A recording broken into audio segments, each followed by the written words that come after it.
Hello everyone, and welcome back to WolfQuest, The Lost Tales, and we are here with Smokey and his family. We have to try and now grow our pups to the proper weight, so we're gonna go ahead and just feed them as much as possible. I'd like to get moved out of here as soon as we can, because we have to, since our focus is on the eagles, we really need to be able to chase off as many as we can, and that means we have to have as much time as possible to do that.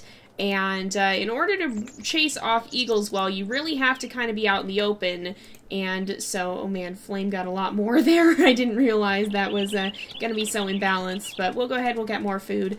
But yeah, in order to chase off the eagles well, we're going to want to be in the open as much as we can in order to do that. There's a carcass that I brought down way out here. And yeah, we're gonna go use that one and try to get that up. I also want to make sure we howl to keep our affinity up, but we want to spend as much time in the open as we can, and so we can kind of take the journey a little bit more leisurely, but we want to make sure that we're going to have time to chase off 3 eagles. That's my biggest concern, because we actually have to chase them and not just have them fly away. So we really need to be cautious with that, and I believe, does it show in our pack stats? It doesn't show how many eagles we've chased off, unfortunately, so that's not something we'll be able to use to measure it. We'll just have to kind of keep count, so I will try and make sure that I keep that well in mind, how many we have or haven't chased off, and there's definitely going to be something by the time we get back to the den. I also want to mark the territory a little bit on the way back up, because if we don't do that, we're going to start to risk stranger wolves spawning. Okay, I mostly just wanted that map so we could see when we're back in the territory, which we should be now. We want to keep that up. It's not too far down, but it is a little bit. So we can get it up to 94, and that should be good. We are gonna have a predator up here, and I don't know what it's gonna be, but we're gonna chase it when we get there. So let's take a look. I think it's bear. Okay, bears aren't usually too terribly hard. I actually like chasing off bears. They're pretty easy to deal with as long as you can get those first 2 bites in well. Once you've done that, then it's not too bad. So Flame got the bulk of the food last time. I'm still going to end up giving her a little bit here, but not too much. We'll try and focus on the other pups and give her a little bit less. In fact, I think I'm just going to split the extra between these 3 so that we can try and keep a fairly even amount between them. I think Thule is going to get a little bit of extra food here. So we want to try and feed them as evenly as possible so that they're all going to get the 15 pounds. They'll all get to 15 pounds at roughly the same time, and we don't have to spend forever playing the game of who's just a tiny bit short. That was just normal lag, right? I didn't skip a predator cam or something, did I? I always get a little bit paranoid in this game, but I think it was just the lag from the autosave. There's a few times when this game lags, and it's usually either the autosave or something has spawned. And so if it's something spawning, then of course that's not so great. That means you have to be on high alert. But this time I think it was just the autosave. So let's get back in the territory. I'm going to go around this way this time, and we'll try and mark the territory we didn't mark before. And I'll actually do some of that by howling because our pack affinity is declining once again. So we'll come up here. I don't think it's down by that much because oftentimes those bars look like they've gone down a lot more than they actually have. This should be within the territory, I think. And so I'm going to go ahead and howl here. And that was fine, yeah. So we're actually down to 89 now. We got to keep marking the territory. I'm going to mark these back quadrants because we don't get to do that as often, and then we can do the front ones again next time. So these guys should all be at about 13 pounds right now when we get back to feed them and deal with whatever predator has shown up, because I definitely don't trust that there's nothing there. So let's go back to the den. We'll see what has appeared. This is not a good way to come into the den site. It's a coyote, okay. I don't like coming into the den site from a bad angle like that because you don't have very good visibility. That's always a big concern when you're picking a den, too. You want to be sure you're going to have good visibility, because if you don't, then you could easily get attacked by something and not be able to spot it in time. Every den site pretty much has a better way to come up to the den site than the other ways.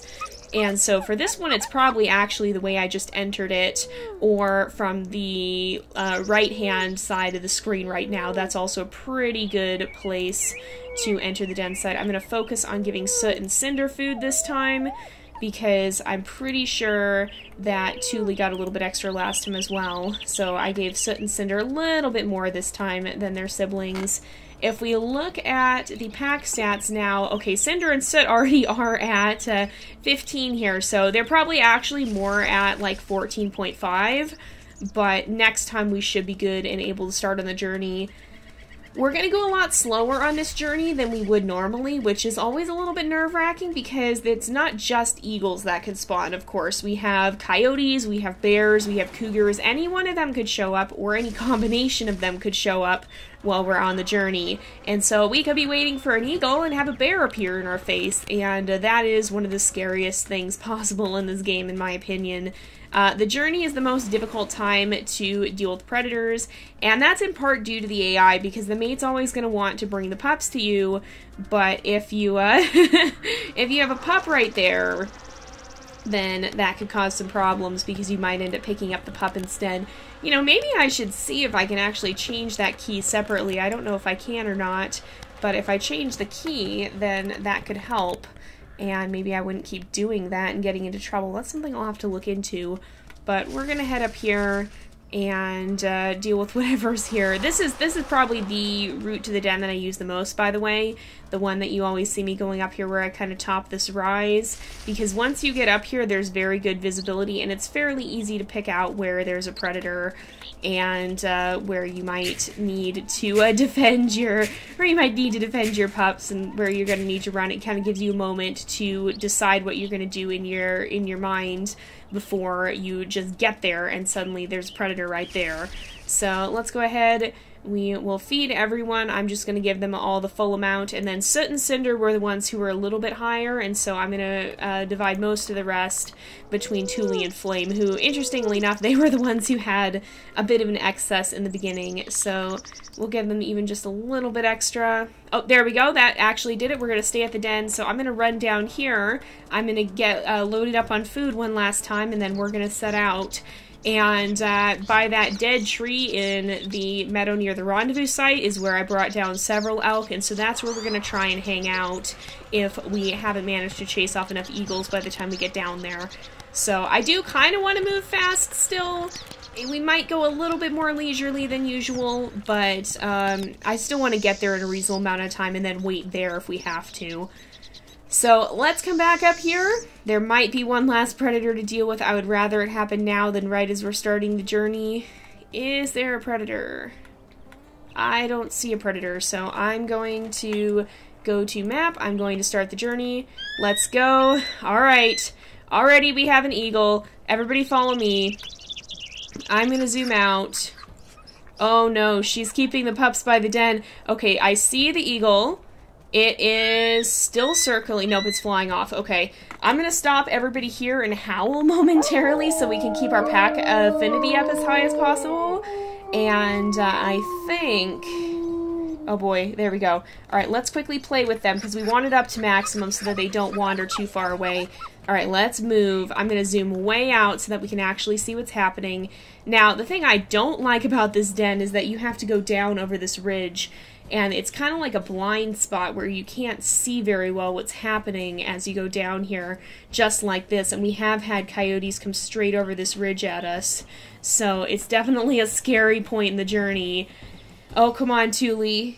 Come on, Thule. Are you stuck? Please don't be stuck. I think she might be stuck. Okay, I'm going to bring her down by hand, and we'll come down this way. There we go. Put her right here. That should be a little bit better. Now we'll be a little safer on our way down here and not have quite as many problems So let's keep going. I think we're okay for now. We did at one point have a coyote that just came straight over that edge and took a pup before we could do anything about it, and so I always get a little bit nervous about that. That's something else that I'm hoping will be a little bit better in WolfQuest 3. I feel like, I don't know, I feel like you should have a short amount of time to save your pup even as the attack is occurring, and maybe like they'd be weakened or something for a little while after that, but what's hard about WolfQuest is that there's a very minimal window of time to save pups. It's like next to nothing. Once a predator attacks them, pretty much that's it. And granted, yeah, I can understand that they're very small, they're very weak, they're not going to be able to take much damage before they would end up dying. But I still feel like there might need to be a little bit extra time before that happens, just so that players have more of a chance to react. That, or the predators need to be more visible from farther away. You need to have more warning of them showing up, because I think it's that combination of the predators just spawning in right on top of you, and then all of a sudden being right on top of your pups before you have the chance to do anything about it. And oh boy, okay, I'm gonna back up just a little bit. I'm gonna have them I'm gonna howl so that these guys stay still. Most of them are gonna stay still, it looks like. Alright, it's coming down over here. Yep, okay, we still have the chance to get it. There we go. One eagle chased. That worked out. And we should be able to feed Soot, so we chase the eagle away. That's pretty much exactly what we want to see. Oh, Thule, where are you going? She's coming back, thankfully. But yeah, I think it's that kind of that combination of not really having the time to react once a predator is there, and not really having time to react to the predator showing up in the first place. That can be so tricky about WolfQuest.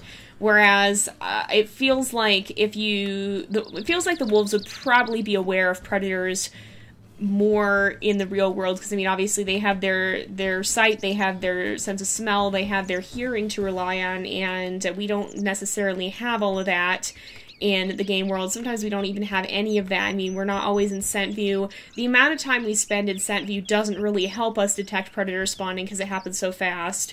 We don't really have too much to hear about the predators, and but even seeing them, by the time you see them, they're generally already there, and so we're definitely disadvantaged when it comes to dealing with predators than wolves are in the real world.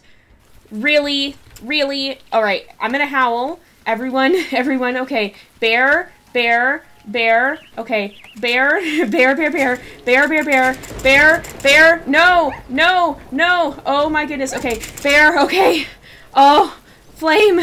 Oh my goodness, that kind of actually worked. That kind of actually worked. I'm hurt. I need to heal up. Oh my goodness, there's fire. But yeah, so that's something, so like, see, that bear came out of nowhere, and that was a good situation. We actually had time to react here. We actually saw the... What are you doing? No! Get out of here! Why are you coming back? I think this bear is broken. This could be bad, you guys. This could be really, really bad. But, okay, the bear's gone now. But yeah, so see, that bear, we had time to react. That was good. The predator cam activated fully. Sometimes it doesn't even activate really all that well. And we saw it coming from a little ways off. We had a moment to gather our thoughts, figure out a course of action, and deal with it. Okay, I'm gonna howl. Can we see shadows? Yes. There is the eagle. I'm watching it. Okay, continue to howl. Is it coming down? Yes. No, no, no, no. Okay, we got it. 2 eagles chased. Did it register? It registered. Okay, we're good. That was very close. Flame, don't scare me like that. But yeah, so, I mean, we had a little bit of time to react, and we were able to deal with that bear before it became a more serious situation. That doesn't usually happen. A lot of the time, there's just a predator right on top of you before you have any chance to deal with it. And so I'm hoping WolfQuest 3 will handle that a little bit better, in that you have more chance to kind of anticipate the predators. Like, they won't just spawn right in your face. You'll have some idea, some time to kind of get used to the fact that, okay, maybe there's predators in this area. There's a coyote that's been around here. We're gonna keep our eye out. We're gonna be listening around, looking around, watching to see if this coyote shows up, as opposed to there could be literally a predator 10 feet away from you at any time, just because of how the spawn mechanics work.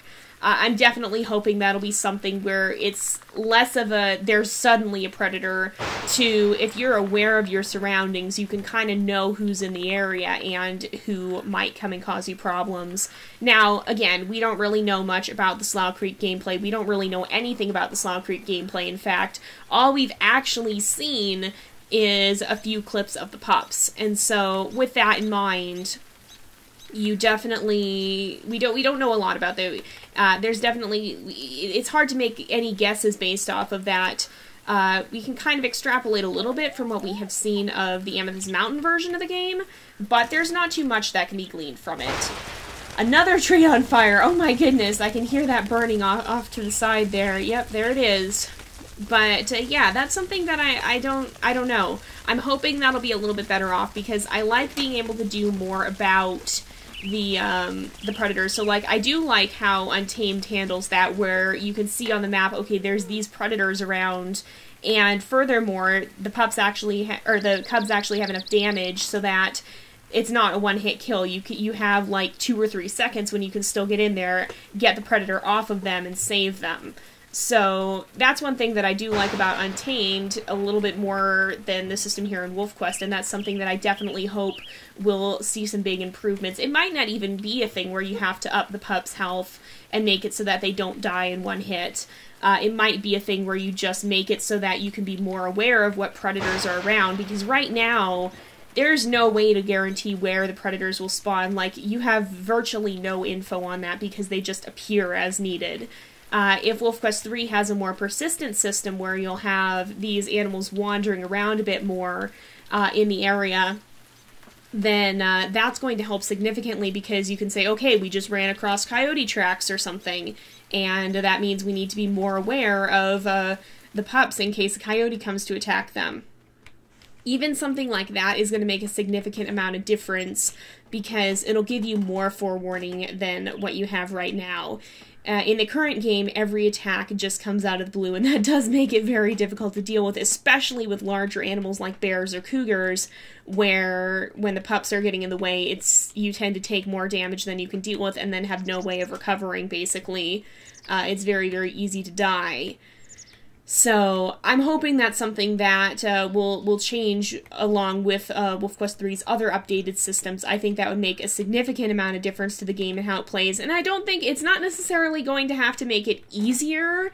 It's going to make it less frustrating if that's something that they end up doing, because right now, it's just the suddenness of it all. I feel in the real world, wolves would likely be aware of most attacks, probably a lot sooner than we are able to be aware of them in the game.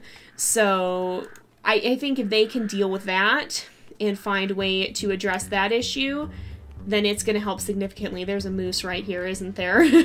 I don't see it, but I can hear the music. So, somewhere around here. Right, the music does give you good cues, but sometimes it doesn't give you enough cues to be able to do much about it. Okay, where's the moose? Is it right up ahead? I don't see it even. Somewhere around here there's a moose. We just kind of have to watch out so that we don't back straight into it. But I think we're probably going to get up to about the river crossing here and then wrap up the episode, and then we'll finish up the journey in the next in the next episode. We have one last part of our task to complete, which is to chase off one more eagle. At the rate we're going now, we'll be able to do that just naturally without even having to stick around for any extra. But, I mean, this is WolfQuest. That can all change in an instant. We might not even see another eagle for the rest of the journey. I don't really know. We will find out as time goes on here. Oh, there's the moose. I see it way down by the river there. But yeah, so that's something that we'll try and do, unless it happens before the end of the episode next time. And I do have a setup with several carcasses so that we can hang out in that meadow right before the rendezvous site if we need to, kind of around the area of the dead tree. So let's keep moving for now, though. I think we're very nearly there. There's not too much ground left to cover before we're ready to pause. So far, I mean, it's been a nerve-wracking journey, but so far it's also been a good journey. Not necessarily easy, but it's been good. We managed to handle it. We did have that slightly close call with Flame, but other than that, things have been alright. So everybody, I'm going to let them catch up just a bit more. I don't really like having pups that I can't see on my screen here. And I can't see the moose either. The last thing I would want to do is back straight into a moose. Just bump into a moose at random. That wouldn't be so great. I'm glad we know that there's a moose in the area. And for that, the musical cues are nice. And I mean, even if they did do it by musical cue, which we've seen some of that, they showed in one of their episodes how they set up the music to ramp up depending on how close you were to the elk or what phase of the fight you were in. Even if they did that, if it went from like, oh, normal music to this maybe slight bit edgier, slight bit faster paced, keep alert, there's danger, then that could even kind of fill the place of a wolf having audio cues like hearing a predator rustling through the bushes or something. The things that us humans are less likely to be paying vivid attention to. So, even if they did something like that, that would help a lot. They do have musical cues at some point, but I feel like there's less likelihood of that over the journey here. And granted, I do play with my music pretty turned down so that I can actually hear myself think a little bit better. But, if it's something like that, then even that would help significantly, because if you knew that there was a certain soundtrack or a certain kind of music that started to play, then that could kind of be your audio cue that, hey, something's not quite right here, be on your guard. So, I don't know. It feels very sudden in the current game, and that's probably one of the biggest feedbacks that I have of it, aside from some of the controls being a little bit touchy. That's probably one of the biggest nitpicks that I do have with the game currently. It's still a phenomenal game. I'm not trying to downplay it or to rant about it or say I don't like it. I still love WolfQuest. That's just one of the things that I'm hoping they will perhaps improve upon for the future. But anyway, we're here at the riverbed, and we're going to go ahead and do the crossing first thing next episode. But we're going to go ahead and wrap up our episode here for today, because it is about that time again. So thank you guys so much for watching. I hope you've enjoyed the episode. Don't forget to like and subscribe, and I will see you guys next time. But until then, this is Jay, over and out.